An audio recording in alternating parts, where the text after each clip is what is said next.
ఈరోజు చాలా మంది సంఘాలుగా ఏర్పడుతున్న వారిలో ఉన్న పెద్ద సమస్య ఏంటో తెలుసా? వారు నిజంగా క్రైస్తవులైతే 10 మంది అన్యజనులను మార్చి క్రీస్తులోనికి తేవడానికి బదులుగా వీళ్ళు ఏం చేస్తున్నారంటే, ఆల్రెడీ ఒకరి దగ్గర సత్య సంబంధమైన బోధ నేర్చుకుంటున్న వాళ్ళని ఒక 50 మంది ఉన్నారనుకోండి, ఒక 20 మందిని విడగొట్టుకుని పక్కకి తీసుకెళ్లిపోతున్నారు. అది ఎలా పని విస్తరణ అవుతుంది చెప్పండి? మీకు ఆకలి వేస్తే మీరు కొనుక్కొని తెచ్చి వండుకొని మీరు తినాలి. పక్కవాడి ప్లేట్ లోంచి తెచ్చేసుకొని మీరు పెట్టుకుంటే ఎలా? ఈ రోజు చాలా మంది వాక్యాన్ని నేర్చుకున్న తర్వాత మీరు కొత్తగా పని ప్రారంభించండి. ఏమంటే మీరు ఇల్లు కట్టుకోవడానికి పక్కోడి ఇల్లు కోల్ దోసేసి ఇటుకలు తెస్తారా? అది న్యాయం కాదు కదా. ఈరోజు చాలా మందిలో జరుగుతున్న విధానం అదే, తప్పది.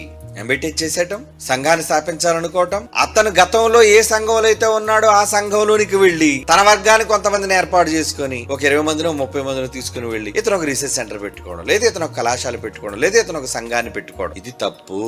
ఎక్కడున్న వాళ్ళని అక్కడ చదవనివ్వండి, ఎక్కడున్న వాళ్ళని అక్కడ ఎదగనివ్వండి. ఈ రోజు పెద్దలైన వాళ్ళు కూడా, జ్ఞానంలో పెద్దవాళ్ళైన వాళ్ళు కూడా ఈ రోజు ఈ విధంగానే ప్రవర్తిస్తున్నారు. దాన్ని సరి చేసుకోవాలి. కొత్త పంట కావాలి.